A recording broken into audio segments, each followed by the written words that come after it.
Hey everyone, I am Michaela L. Carson, and today in 3 Minute Thursday, we are talking about the power of questions, how specifically to use them for beta readers and market research. When it comes to valuable feedback, asking the right questions can make all of the difference for you. Whether it's with beta readers or trying to pull market research, like I mentioned, it's essential to know what to ask, how to frame it, and what to do with the responses that you get. So, why do these questions matter? Um, they guide the questions guide the feedback that you get. Without a clear question, you're going to get vague answers and they don't really help you make improvements or adjustments. The right questions will lead to specific, actionable insights. So, the power of the question is that it helps you tap into what your audience truly thinks about something. It's their perspective that you're trying to get, whether it's a peer critique, a beta read, or marketing research. Ultimately, it's going to shape how your book is received. So, crafting questions for beta readers. We're going to talk about that first. Instead of asking general questions like, did you like it? Or, was anything boring? Ask specific questions that directly connect to your hesitancies as a writer.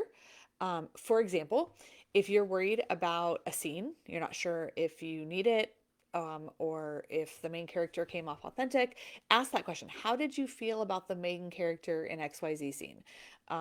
Or if you're writing nonfiction, you've got these verses and you're not sure, just ask them which scripture connected with you the most and which one didn't connect. And that will help you know which ones to leave in and take out.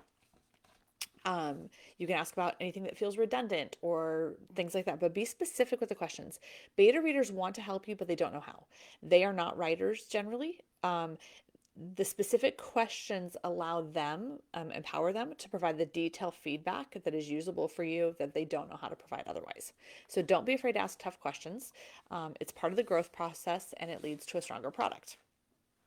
The other thing I want to mention is questions for market research. When you're researching covers, titles, blurbs, things like that, don't ask them which one you like, because that actually isn't giving you helpful information. It's about preference. It's not about marketability. So based only on this cover, what do you think the book might be about?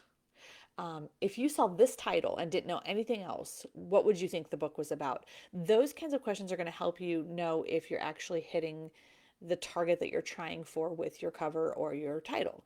Um, for your blurb, you could ask, what questions does this blurb spark in your mind that make you want to keep reading? Or do they? So you can test it across different platforms, social media polls, email lists, Facebook groups, all of those things, and get a variety of answers from people in different places, spaces. Oh, I thought I was going to do it today. All right. The market research part helps you connect with your ideal readers. And then the point of it is to make sure that your message is coming through clearly, not whether or not they like you or your cover. You want to know if your messaging is clear. So that's what your questions should be focused on. I'm going to go a little long today and talk about how to use those answers. You want to be mindful of where your feedback is coming from. Fellow writers know a lot more about the craft of writing, but ideal readers will speak better to the messaging for your marketing. Okay. The feedback you get is only useful if you act on it. So look for common themes in your answers. Just because someone says it doesn't mean you have to do it. But if multiple people have mentioned, the cover or the story pacing or things like that, um, that's worth taking a look at. And don't feel like you have to make every change I said. The key to refining is to work in a way that stays true to your message, but also aligns with what your readers are expecting and what they want. So I'd love to hear from you. What questions have you asked your beta readers or market research participants? And what helpful insights did you get from that? Drop them in the comments. If you've done that and it hasn't worked for you and you want to share those, I'm happy to take a look and see if I could give you some suggestions on how to maybe rephrase your questioning. Okay? Have an awesome rest of your day, everyone. And until next week, bye.